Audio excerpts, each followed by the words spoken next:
It's 7:30. Good morning. I'm Ian Crouch with Hunter News. Newcastle Police are continuing their crackdown on dangerous and illegal driving, placing blockades around known Hoon hotspots as part of Operation Hammer.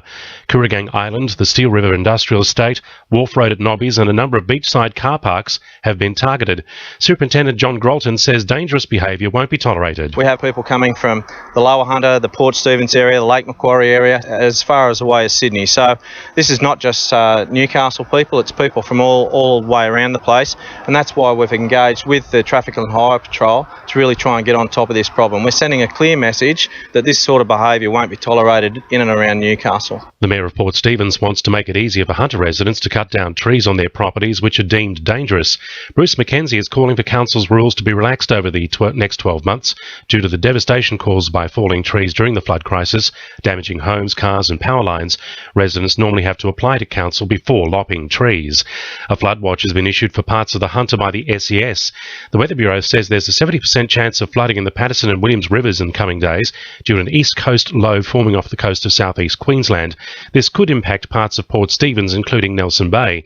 SES Deputy Incident Controller Dave Bushman says it may result in flash flooding. We are anticipating approximately 50 millimetres of rain over the next couple of days and potentially up to 100 mils in some areas with a localised heavier rainfall due to some thunderstorm activity, and therefore if we do get that expected rainfall we may see some continued minor to moderate flooding in some of those areas. Hunter mining giant Rio Tinto says it's concerned about expansion plans by one of its rivals. Glencore's Mount Owen Continued Operations project near Singleton involves extending the mine's life to 2030.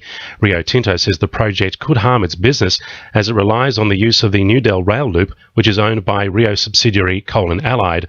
Under an agreement, the loop already takes coal from Glencore's Liddell coal operations. Rio Tinto says its business could take a hit if it's forced to accommodate an extra 2 million tonnes from the Mount Owen mine. Businesses at the Hunter Vineyards are still feeling the effects of last week's storms and with tourism waning.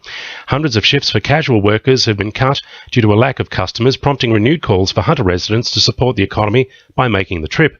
Shadow Minister for the Hunter, Jodie Harrison, says community support is needed to help the area recover. At the moment, there's a lot of people feeling the pain of having lost income. What would be great is if people who are employed in the area of the wineries and the vineyards could actually get the shifts that unfortunately some of them have lost. And that means people spending money in the area. And 2 new police officers are joining the ranks in the Hunter. One will be deployed to the Newcastle Command, while the other will head to Port Stephens. The probationary constables will receive 12 months on-the-job training before becoming fully fledged police officers. Now with sport, Georgia Moylan. Coming off 4 consecutive losses, the Newcastle Knights are hoping consistency in player positions could be the key to a win.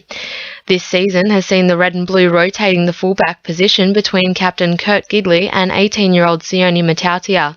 But coach Rick Stone says a permanent role for each player is needed. We think Kurt going back to fullback and playing there a bit full time is probably better for the team, and if we can find a place for Sione in the team somewhere, he's a quality player obviously we want there, so yeah, our options are open for sure.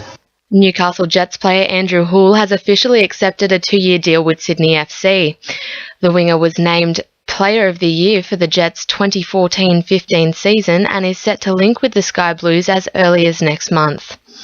And Scone trainer Luke Griffith has received a 4-year disqualification after admitting his drug problem to Racing New South Wales. An inquiry found both Griffith and 3 of his winning horses tested positive for the drug ice. That's sport. I'm Georgia Moylan. To NURFM News Time 26 to 8.